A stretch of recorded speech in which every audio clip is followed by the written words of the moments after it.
잠시 기도하겠습니다. 좋으신 아버지 하나님 감사합니다. 이 시간에 함께 해주시고 주의 예비하신 말씀으로 저희 모두를 가르쳐 주시옵소서. 저희가 주의 말씀에 인도하심을 받게 하시고 저희의 삶을 주의 말씀으로 채워갈 수 있도록 도와주시옵소서. 이 시간에 주의 성령이 우리 모두 가운데 함께 하시며 충만하게 임하셔서 우리에게 들을 귀를 주시고 또 말씀을 따라 살 수 있는 결단을 할 수 있도록 도와주시옵소서. 저희 입술을 주장하시고 주님께서 허락하신 메시지를 전할 수 있도록 도와주시옵소서. 예수님 이름으로 기도드립니다. 아멘. 네. 할렐루야. 네, 제가 지금처럼 오늘처럼 이렇게 긴장되고 몸이 힘들고 떨었던 적이 별로 없었던 것 같아요. 저희 유겸이가 저희 딸이 긴장하면 막 손에 땀이 나거든요. 그래서 제가 많이 놀렸어요. 뭐 하는데 그렇게 손에 땀이 나냐. 제가 지금 땀이 나네요, 손에. 그게 저한테서 간 것 같아요, 보니까. 목사님이 저를 이렇게 부르실 때는 자 할렐루야 아멘으로 해줘야 된다 이렇게 좀 해주셔야 되는데 그죠? 아닙니다. 제가 긴장을 해서 좀 웃고 시작을 하려고 농담을 한 겁니다. 자, 오늘 디도서죠. 우리가 자주 접하지 않는 부분이잖아요, 그죠? 성경에서. 저도 이게 오랜만에 하니까 이 디도서가 어디 있지? 이러고 제가 지금도 헤매고 있습니다.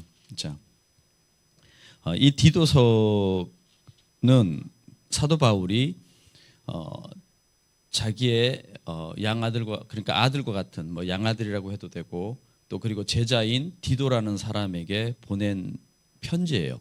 근데 이 편지를 보낼 때 디도가 어디에 있었냐고 하면 여기 디도서 앞에 나오는 것처럼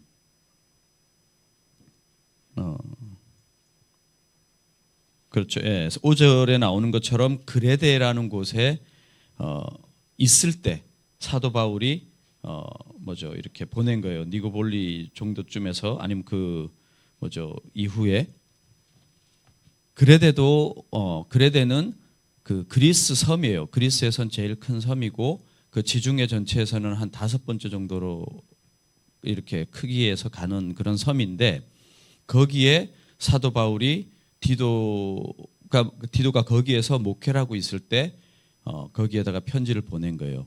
그러면 사도 바울이 이렇게 그레데에 어떤 연관이 있느냐가 성경에 잘 나오질 않아요. 왜냐하면 사도행전은 그 전에 마무리를 짓거든요.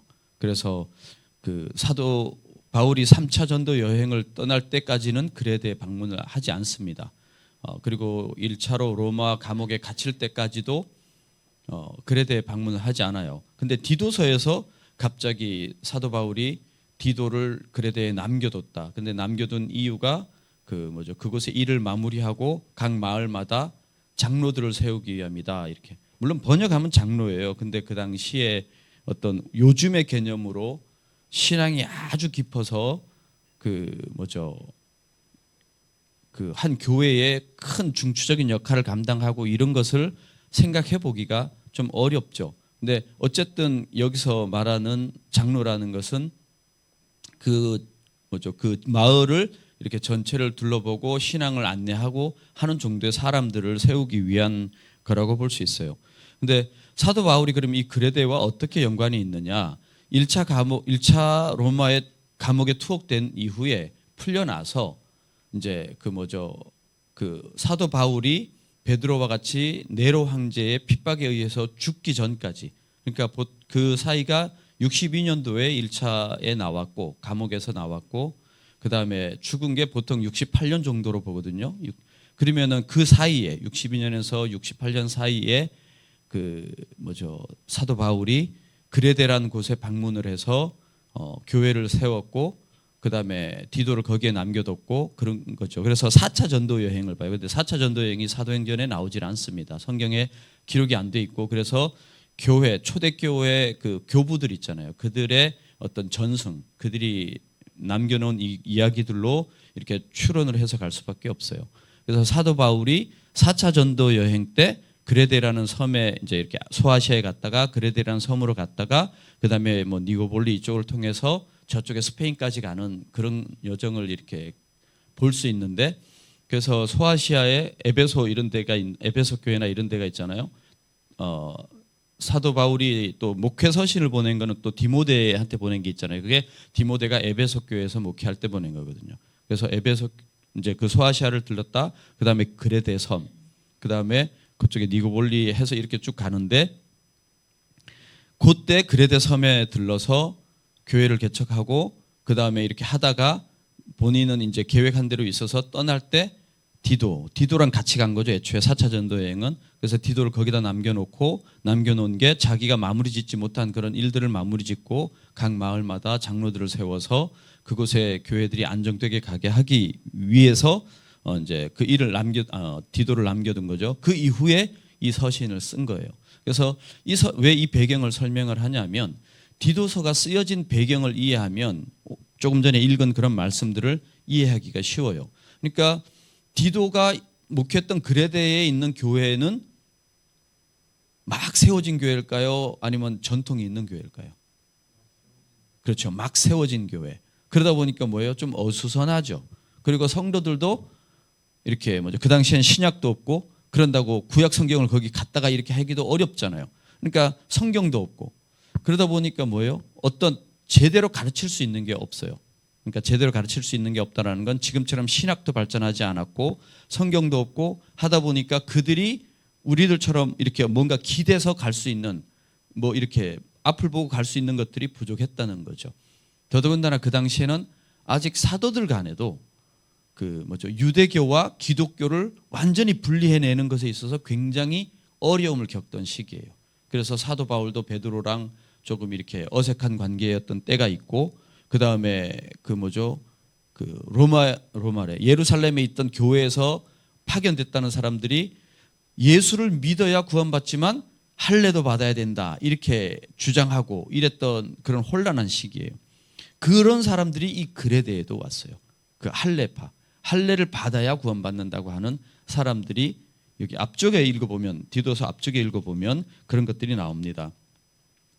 10절에 보면 10절이죠. 10절에 보면 할례파들이 특히나 복음과 어긋난 잘못된 것을 가르쳐서 그들로 하여금 혼란에 빠지게 하고 그리스도 안에서 바로 서지 못하게 한다라는 내용을 얘기하고 있습니다. 그래서 그게 소아시아 쪽에서도 그랬지만 여기 그레데 섬에서도 그런 거예요. 그 당시에는 이렇게 할례가 갖는 의미, 그것을 우리가 어떻게 정리해야 되는지 이런 것들이 확립되지 않은 시기여서 굉장히 어렵습니다. 어려웠던 시기인데, 그렇기 때문에 사도 바울이 디도를 거기다 남겨두고 이제 디도가 목회를 하고 있잖아요. 그 디도에게 목회 안내서 같은 말을 해주는 거예요. 무엇에 중점을 둬서 가르쳐야 하고 어떤 것이 중요하고 어떤 것은 중요하지 않은 것에 대해서 아주 간략하게, 이렇게 짧은 걸 보면 여행 중이라 본인이 길게 로마서처럼 길게 쓸 수 없었던 거예요. 그러니까 짧게 해서 그 디도에게 딱 안내해 줄 걸 안내해 주고 본인은 계속 또 가야 되니까 그런 의미로 이 디도서가 있는 겁니다. 그래서 우리가 디도서를 지금 보면 어떤 의미가 있냐면, 지금 사론교회도 오래됐잖아요. 할렐루야. 사론교회가 오래됐나요? 네. 자, 사론교회 개척할 때부터 난 있었다. 네. 2분. 네. 네. 그러면 개척할 때부터 있었던 걸로 쳐드려도 됩니다. 자, 사론교회가 수십 년이 됐잖아요. 그죠? 예, 나름 전통이 있어요. 어떤 교회들처럼 100년에 가깝게 되지는 않아요. 그러나 한국 기독교가 100년 조금 넘는 역사를 본다면 그 정도면 충분히 전통이 있는 교회라고 볼 수 있습니다. 그 다음에 아주 초기 때부터 함께 하지 않았지만 내가 사론교회에 그래도 이렇게 몸을 담고 오래 있으면서 이렇게 내가 신앙생활을 해왔다 하는 것이 의미가 있죠. 그러지 않습니까? 예. 그럼에도 불구하고 지금은 사도 바울이 디도에게 개척한 지 얼마 안 된 교회들을 어떻게 세워가야 되는지에 대한 얘기를 한 것에 대해서 우리가 조금 돌아볼 필요가 있어요. 왜 그걸 돌아볼 필요가 있냐 하면, 우리가 이렇게 긴 시간 동안 달려오면서 초심을 많이 잃잖아요. 그죠? 초심을 많이 잃고 예전에 뭐가 중요했었는지 이런 것을 잃고 이렇게 뭐 그냥 눈앞에 있는 것만 보면서 달려갈 때가 많잖아요. 그리고 지금 현재 상황이 시대적 상황이 우리로 하여금 정신없게 만들어요. 자, 나는 정신 차리고 산다. 나는 하루하루를 정말 피부로 시간이 가는 걸 피부로 느끼면서 정신 바짝 차리고 오늘도 이렇게 시간이 가는구나 하고 느끼면서 산다 하는 분 없을 겁니다. 예, 바빠서도 없고 시간이 많아도 없어요. 왜? 딴 데 정신 파느라고. 그냥 유튜브 보고 뭐 딴 거 보고. 어제도 제가 이제 아내랑 그 일을 마치고 퇴근하고 이렇게 오다가 양재역에서 역 쪽에서 내려서 이제 늦은 점심을 먹는데 그 옆에 60대로 보이는 그 훌륭한 여자분 네 분이 앉아갖고 이렇게 있는 거예요. 근데 그분들이 막 서로 핸드폰 보면서 막 도와줘가면서 뭘 이렇게 했대요. 하더라고요. 그래서 저는 남의 얘기에 별로 귀를 안 기울이고 늘 생각이 꽉 차 있는 사람이라 제 생각을 이렇게 정리하고 있는데 저희 집사람은 이제 들었나 봐요. 그들이 하는 대화를. 그게 뭐였는지 아세요? 뭐였는지 아세요? 저는 그 가수 이름이 생각이 안 나요. 근데 요즘에 뜨는 그 트로트 가수 중에 잘생긴 그 가수가 있어요. 그 가수 콘서트에 가는데 그 콘서트 표 예약하고 뭐 하고 이런 걸 서로 도와주는 그거였어요. 그러니까 시간이 남는다고 정신 차리고 사는 게 아니란 얘기예요. 무슨 얘기인지 알죠? 뭔가에 빠져서 뭔가에 홀려서 뭔가에 끌려다니면서 간다는 거죠. 이건 젊으나 나이 먹었으나 매일반이에요. 다 똑같아요. 젊은 사람들은 젊은 사람들대로 그들의 것에 이렇게 빠져갖고 가고 이렇다는 거예요.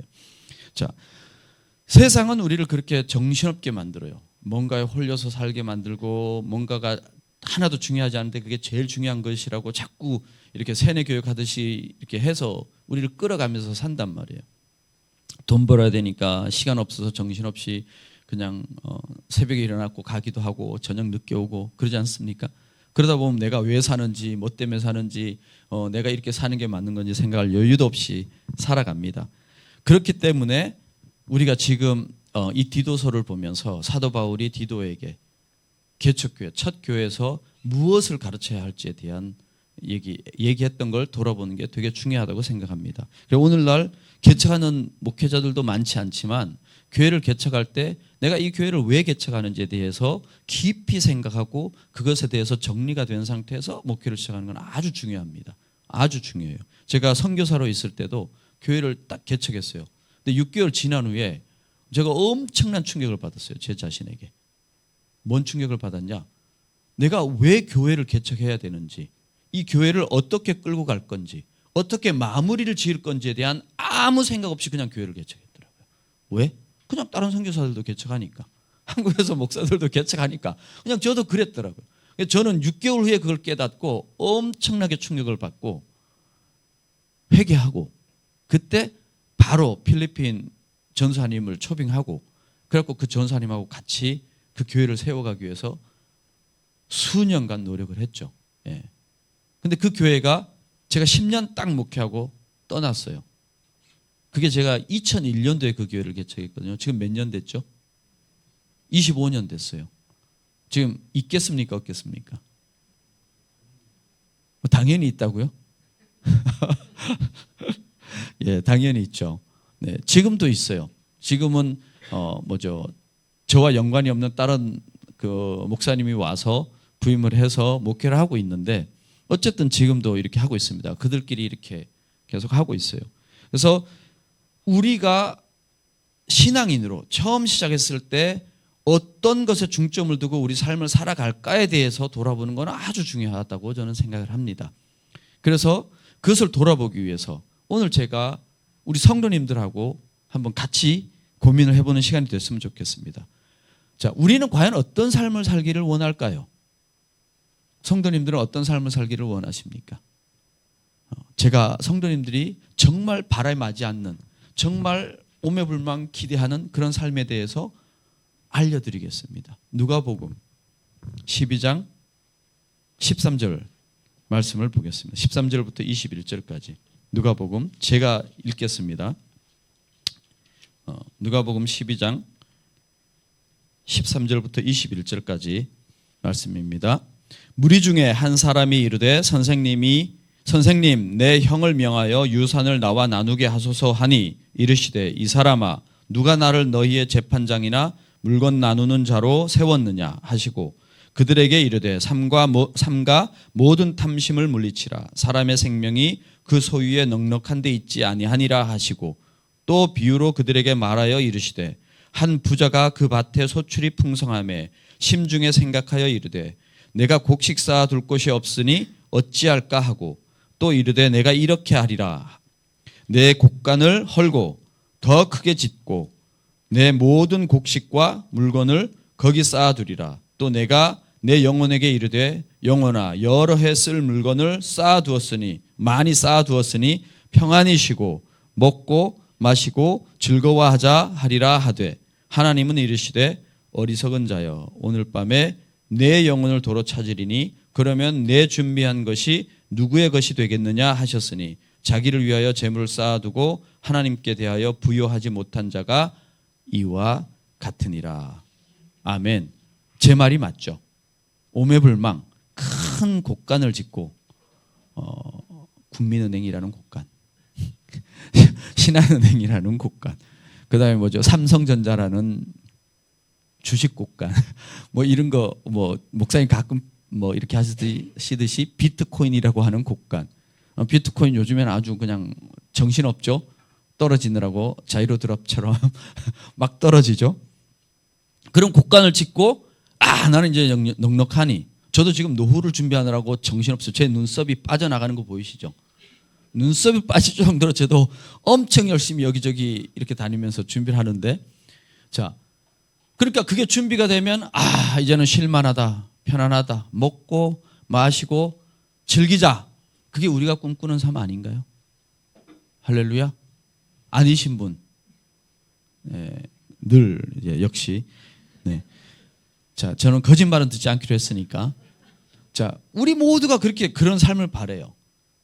젊은이들이 더 간절할까요? 나이 드신 분들이 더 간절할까요? 네? 젊은이들이 더 간절하죠. 파이어족이라고 조기 은퇴해서 한 30살에 은퇴해서 유럽 여행을 다니면서 편안히 살고 싶은 간절한 욕망에 있죠. 그런다고 젊은이들을 뭐라 하는 게 아니에요. 이 얘기를 하는 이유는 뭐냐면 젊은이들의 욕망이 나이 드신 분들의 욕망보다 적을 것 같지만 훨씬 강합니다. 왜 그러냐 하면 에너지가 넘치거든요. 에너지가 넘치기 때문에 젊을 때의 그 어떤 바람이 훨씬 크다는 거죠. 모든 것, 음식에 대한 거든 휴식에 대한 거든 어떤 것에 대한 거든요. 그래서 우리는 여기에서 나온 것처럼 어리석은, 성경에 어리석은 부자하고 딱 명명해 놓으니까 우리가 그런 어리석은 걸 바랄까요? 이렇게 생각하지만 이게 사실 우리 거의 대부분의 사람들이 바라는 삶입니다. 그렇지 않습니까? 돈을 왜 벌어요? 적당히 벌어갖고 오늘 하루에 필요만 채우기 위해서 돈 버는 분 아무도 없을 겁니다. 왜 좋은 직장을 얻으려고, 안정된 직장을 얻으려고 기를 씁니까? 그건 뭐예요? 곳간에 쌓아두려고. 오랫동안 벌어서, 많이 벌어서. 그렇지 않습니까? 우리가 그런 삶을 원해요. 제가 그 삶이 잘못됐다는 얘기를 하는 게 아니에요. 지금의 시대에 사도 바울이 썼던 시대와 똑같은 수준에서 적용을 하면 상당한 어려움이 있겠죠. 제가 그 말을 하려고 하는 게 아니에요. 현실에 적용하기에 어려운 얘기를 하자고 하는 게 아닙니다. 그것을 하되 그것이 우리 삶의 전부인가를 얘기해 보자는 거죠. 그래서 제가 가끔 그런 얘기를 해요. 제가 지금 탁 이렇게 치면은 갑자기 뭐가 바뀌는 거 알죠? 이렇게 제가 탁 치면 이 순간부터 저희 집사람이 제 얘기를 못 들어요. 이 순간부터 저희 집사람이 제 얘기를 못 듣는데 저희 집사람한테 제가 가끔 그래요. 저희 집사람이 여보 I love you 이래요. 전혀 그렇게 안 느껴지시죠? 그러면 저는 그래요. 사람이 말을 믿을까 행동을 믿을까? 말은 그런데 행동은 전혀 그렇지 않으니 내가 말을 믿어야 돼 행동을 믿어야 돼 이렇게 농담을 하거든요. 자, 말을 믿어야 할까요? 행동을 믿어야 할까요? 네.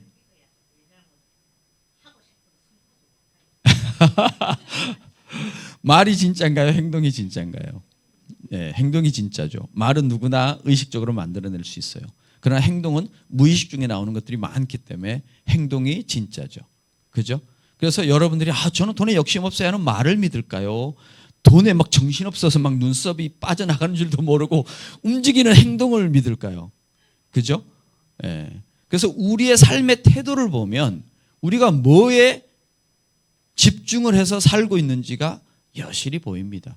구태여 누가 그렇다고 얘기할 필요도 없어요. 그죠? 그래서 그게 가장 중요하다고 얘기를 합니다. 근데 중요한 거는요, 요즘엔 이걸 감추지도 않아요. 이거를 누구나 다 드러내놓고 추구해요. 대놓고 추구해요. 목사들도 대놓고 추구해요. 그러지 않습니까? 그러지 않는 목사 보셨어요?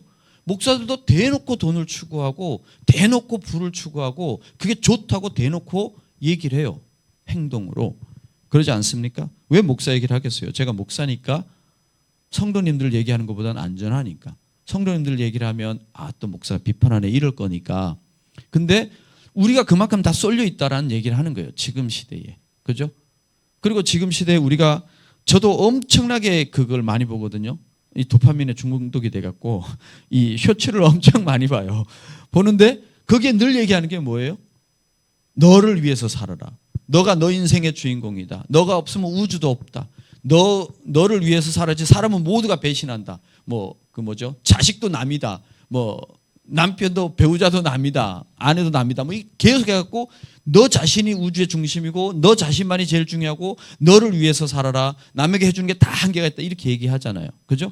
그게 뭐예요? 그러니까 결국에 뭐예요? 계속 성경이 가르치는 것과 반대로 사는 것을 계속 얘기를 해요. 그러니까 뭐예요? 우리는 거기에 세뇌를 당하는 거예요. 그리고 우리가 그렇게 사는 줄도 모르면서 그렇게 살아요. 우리가 조금 전에 말한 것처럼 이 어리석은 부자가 원하는 삶을 살기 위해서 그거를 로망으로 갖고 그거를 끊임없이 추구해요. 우리가 그것을 위해서 무슨 노력을 합니까? 어떤 걸 하죠? 제가 한번 여쭤볼게요.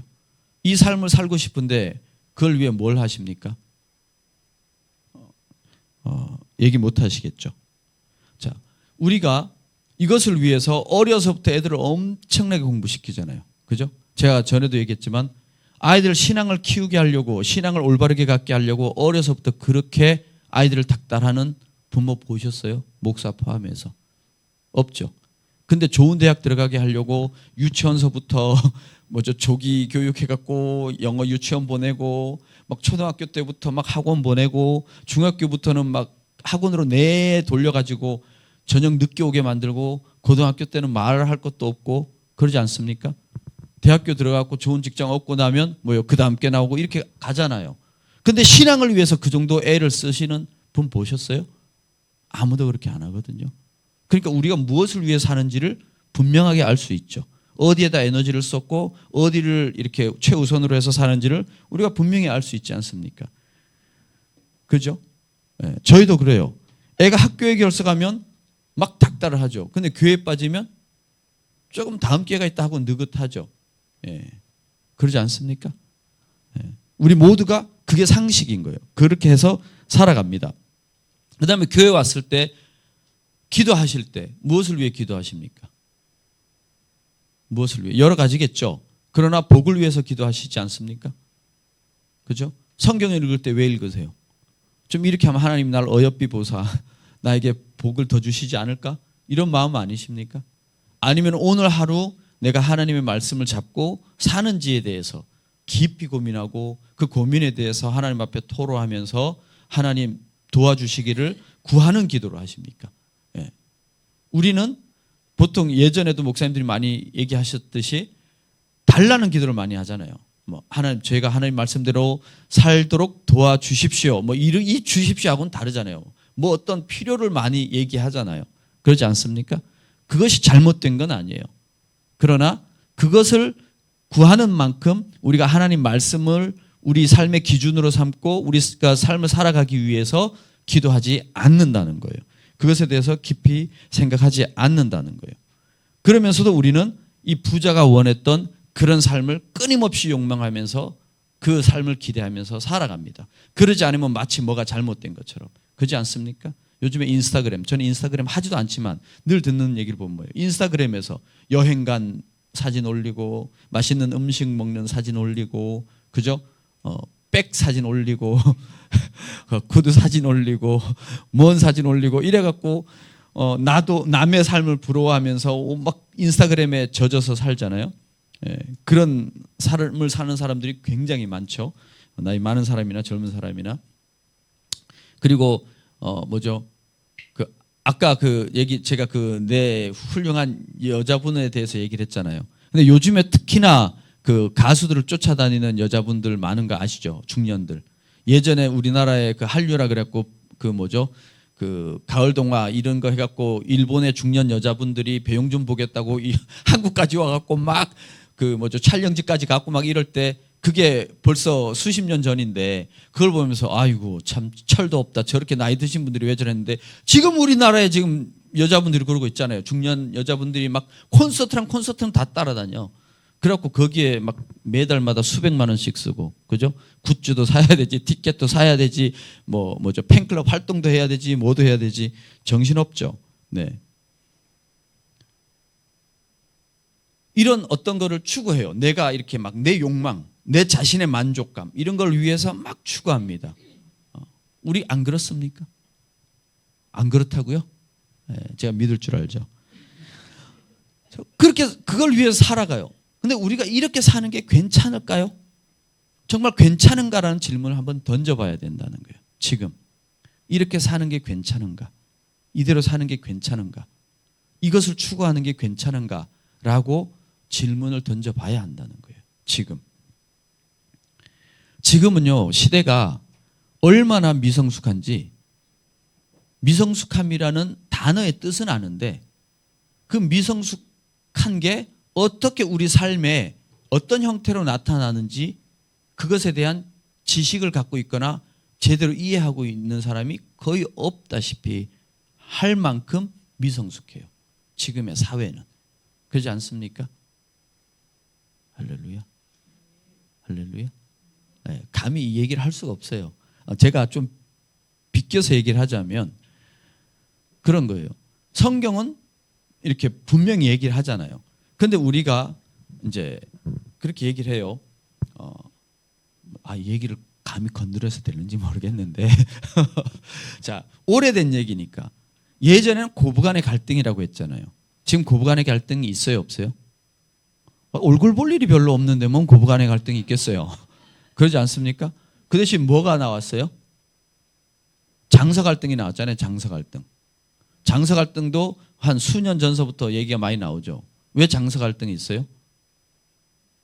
그렇죠. 이제는 시댁 식구랑 사는 게 아니라 처갓집 식구랑 사는 거예요. 장모님이 와갖고 죽치고. 그러니까 장서 갈등이 있는 거예요. 그죠? 그러지 않습니까? 예. 그러니까 이게 뭐냐 하면 우리가 삶을 살아가는 방식을 얘기하는 거예요. 전에는 부모를 기쁘게 하는 게 되게 중요했죠. 그게 삶의 우선순위였어요.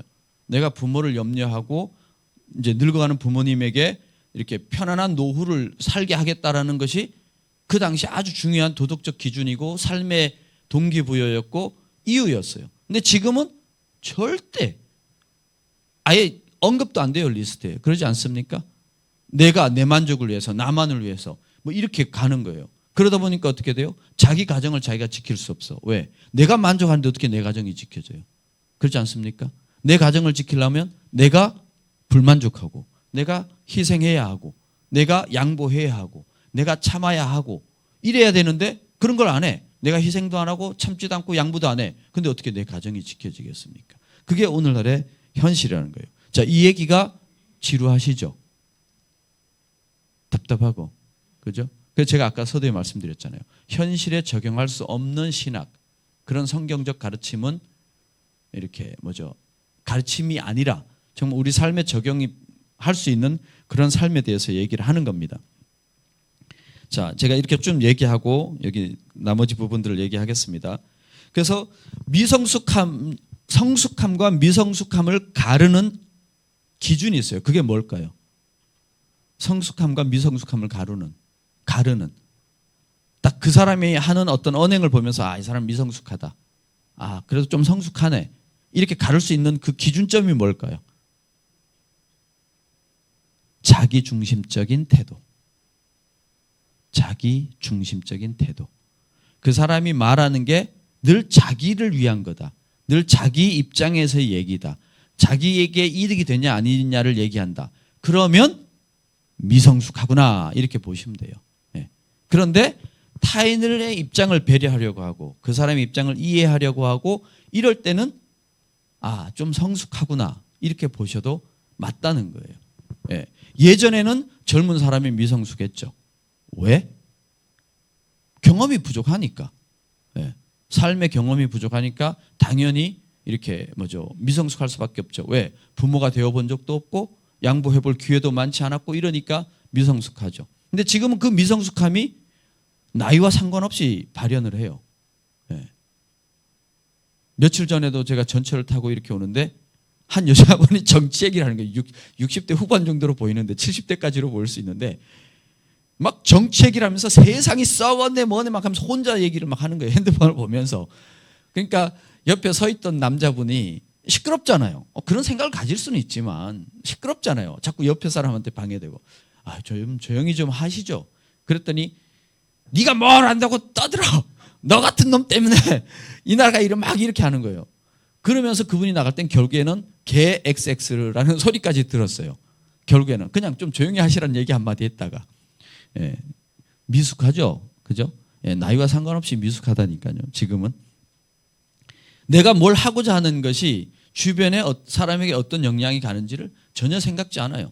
목사님들이 이렇게 퇴직할 때 막 뭔가를 욕심내는 것도 그런 거 아니에요? 성도들에게 이게 어떤 영향을 미칠지, 내가 수십 년 동안 가르쳐 왔던 방향과 맞기는 한 건지 이런 거 생각도 안 하고 막 욕심내는 거, 그것도 그런 것과 비슷한 거죠. 미성숙한 거예요. 본인은 신앙적으로 성숙하다 생각하지만 그건 신학적으로 성숙했을 수 있어요. 배웠기 때문에. 그러나 무언가를 알고 깨닫는 것과 그것이 삶에 실현되는 것은 다른 문제라는 거예요. 무슨 얘기인지 아시죠? 예. 그래서 목사의 괴로움은요, 무언가를 깨달아서 성도들에게 전달해 주는 것도 굉장한 전쟁이에요. 그거 자체가 엄청나게 힘들고 전쟁이에요. 많은 고민을 하지 않고 많은 연구를 하지 않고 삶의 여러 부분들을 생각하지 않으면 그런 걸 찾아낼 수가 없어요. 그런데 더 큰 전쟁은 뭐냐면, 더 큰 싸움은 뭐냐면 그걸 전한 후에 자기 삶에 실현해내는 게 더 어려운 거예요. 그것은 다른 영역이거든요. 그러니까 우리가 삶을 살아가는 데 있어서 하나님 말씀을 들었어요. 야고보서에 나오잖아요. 하나님 말씀을 들었어요. 그런데 듣기만 하고 행하지 않은 자는 뭐예요? 스스로 속이는 자라 그랬어요. 거울을 보고 자기가 어떻게 생긴 것을 보았을 때 돌아서 갈 때 금방 잊어버리는 자와 같다 그랬어요. 그러니까 우리가 말씀을 듣는 게 다가 아니에요. 그게 삶에 실현되지 않으면 말짱 헛것이라는 거예요. 그래서 제가 이 말씀을 드리는 겁니다. 그래서 야고보서 4장 13절로 17절에 이렇게 나옵니다. 들으라, 너희 중에 말하기를 오늘이나 내일이나 우리가 어떤 도시에 가서 거기서 1년을 머물며 장사하여 이익을 보리라 하는 자들아, 내일 일을 너희가 알지 못하는도다. 너희 생명이 무엇이냐? 너희는 잠깐 보이다가 없어지는 안개니라. 너희가 도리어 말하기를 주의 뜻이면 우리가 살기도 하고 이것이나 저것을 하리라 할 것이거늘 이제도 너희가 허탄한 자랑을 하니 그러한 자랑은 다 악한 것이라. 그러므로 사람이 선을 행할 줄 알고도 행하지 아니하면 죄니라. 아멘. 예. 여기서의 선이 우리가 흔히 생각하는 일반적 선이라고 생각하시면 안 돼요. 예. 일반적 선, 이렇게 그냥 내가 조금 참아주는 거, 내가 누구한테 이렇게 주는 거, 이렇게 하는 거. 그런 것마저도 자기 우월감, 자기 만족, 이런 것에 있으면 안 되는 거예요. 제가 한 달마다 이렇게 모여서 제가 성경 공부를 하는 그룹이 있다 그랬잖아요. 그 그룹에서 한 번은 이제 제가 필리핀 선교사고 그 그룹의 인원들이 대부분 제가 필리핀에 선교사로 있을 때 와서 유학을 했던 인원들이거든요. 그러니까 그 사람들이 어떻게 필리핀을 도울까를 생각하는 거예요. 이제 그런 도울 걸 생각하는데 수십 년 후에도 도울 거를 생각하는 거예요. 그래서 제가 그랬어요. 이 사람아, 당신 같으면 수십 년 동안 도움 받고 싶나? 그렇지 않아요? 그들도 서야지, 하나님 안에서. 그래서 그들도 도움 받는 자들에서 도움 주는 자로 가야죠. 내가 수십 년 동안 도울 것만 생각해. 예, 그렇게 되면 안 되는 거죠. 그죠? 그들을 어떻게 세울까? 그러니까 고기를 계속, 생선을 계속 주면 안 돼요. 낚시하는 법을 가르쳐야지. 그러지 않습니까? 그런 것처럼 내가 누구에게 베푸는 것도 자기 우월감에서 할 수 있어요. 자기 만족을 위해서. 내가 누구에게 참아주는 것도 그 사람보다 내가 성숙하니까 하는 우월감에서 할 수 있어요. 그래서 우리가 늘 우리 자신을 살펴야 한다고요. 그것이 삶에서 실현되는 것은 훨씬 어려운 문제라고요. 깨닫는 건 뿅 하고 한 번에 깨달을 수 있어요. 아, 이거구나 하고 볼 수 있어요. 한 포인트를. 그러나 그걸 삶에 적용하는 데 있어서는 굉장히 다양한 형태로 다양한 컬러로 나타나기 때문에 그것을 끊임없이 고민하고 적용하지 않으면 그것이 인격의 성숙함이나 신앙의 성숙함의 형태로 나오지 않는다는 거예요.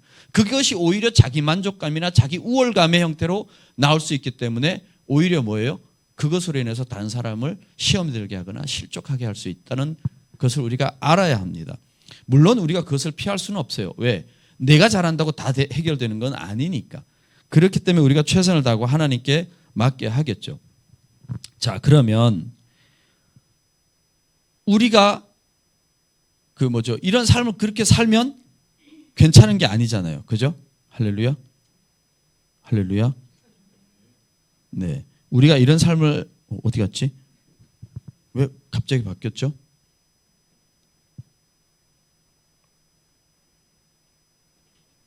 네. 우리가 그런 삶을 추구하면 안 돼요. 절대로 괜찮지 않습니다. 자, 잘 이해하셔야 돼요. 제가 분명히 말씀드릴게요. 잘 적용하게 하시기 위해서. 열심히 사세요. 그래갖고 성도님들의 삶을 열심히 세워가세요. 그리고 전보다 나은 삶으로 가져가세요. 그럼에도 불구하고 그것을 언제든지 하나님 앞에서 내려놓을 수 있냐라는 질문을 하면서 사셔야 돼요. 그걸 내가 내려놓을 수 있느냐? 하나님이 달라고 하실 때 내어놓을 수 있느냐? 절대 하나님은 그렇게 안 하시겠지만 내가 어느 한 시점에 그것만큼의 각오를 해야 할 때가 올 수 있어요. 삶에서. 그걸 내려놓을 수 있느냐라는 각오를 하고 사셔야 됩니다. 그러면 하나님이 우리의 삶에 우리가 조금 넉넉하게 산다고 그거 갖고 책잡지 않으셔요. 그러나 내가 남의 것에 외면하면서 아무것도 관심을 갖지 않으면서 내 것에만 집중하면 하나님이 그 태도 자체를 책잡으실 거예요. 그 마음 자체에 대해서 질문을 하실 거예요. 지금 이것처럼. 네가 오늘 나를 믿는 사람이라고 하면서 그런 태도로 살 수 있느냐라는 것에 대해서 질문을 하실 거예요. 그럼에도 불구하고 우리는 삶을 아주 치열하게 살아야 해요. 왜? 주는 자로 남기 위해서. 받는 자보다는 주는 자가 되어야 하니까. 왜? 그래야 하나님의 영광을 드러낼 수 있으니까. 그래야 내가 누군가로부터 이렇게 도움을 받는 것보다는 도움을 주는 자로서, 그래서 하나님의 선하심을 보일 수 있는 삶을 살 수 있기 때문에 치열하게 열심히 살아야 합니다. 그래서 하나님은 우리에게 어떤 삶을 기대하시냐? 자, 3장 7절의 말씀을 제가 읽겠습니다. 우리로 그의 은혜를 힘입어 의롭다 하심을 얻어 영생의 소망을 따라 상속자가 되게 하려 하심이라. 자, 우리가 구원을 받은 것은 우리의 행한 바대로가 아니라고 5절에 얘기를 했어요. 5절에 우리를 구원하시되 우리가 행한 바 의로운 행위로 말미암지 아니하고 오직 그의 긍휼하심을 따라 중생의 씻음과 성령의 새롭게 하심으로 하셨나니. 자, 여기서 제가 한 가지 짚고 싶은 것은 이거예요. 할렐루야. 성도님들 꼭 정신 차리셔야 되는 것은 죄송해요. 정신 차리라는 얘기를 이렇게 대놓고 막 해서 이 앞에 섰을 때나 얘기하지 1대1로 했을 때는 절대 얘기할 수가 없죠. 자, 꼭 정신 차리셔야 하는 것은 교회가 혹 여러분을 잘못되게 친절하게 대해도 그것에 넘어가지 마세요. 다시 말씀드립니다. 교회가 혹 여러분에게 잘못되게 친절하게 대해도 그것에 넘어가지 마세요. 그 말씀은 뭐냐면 친절하게 대하는데 왜 잘못됐죠? 자, 복음의 대전제가 뭡니까? 복음의 대전제. 내가 복음을 받아들이기 위해서는, 그래서 하나님의 자녀가 되기 위해서는 가장 우선시 돼야 되는, 그러니까 가장 먼저 전제돼야 되는 게 뭐예요? 뭐죠? 내가 죄인이라는 거. 내가 희망이 없는 죄인이라는 거. 회복 불가능한 죄인이라는 거. 나는 완전히 타락했기 때문에 나는 절대적으로 스스로 회복할 수 없는 죄인이라는 거. 그래서 지옥으로 갈 수밖에 없는 존재라는 것을 인정하는 거예요. 깨닫는 거예요. 그것이 없이는 복음이 작동을 안 해요. 그것이 있어야 복음이 작동을 한단 말이에요.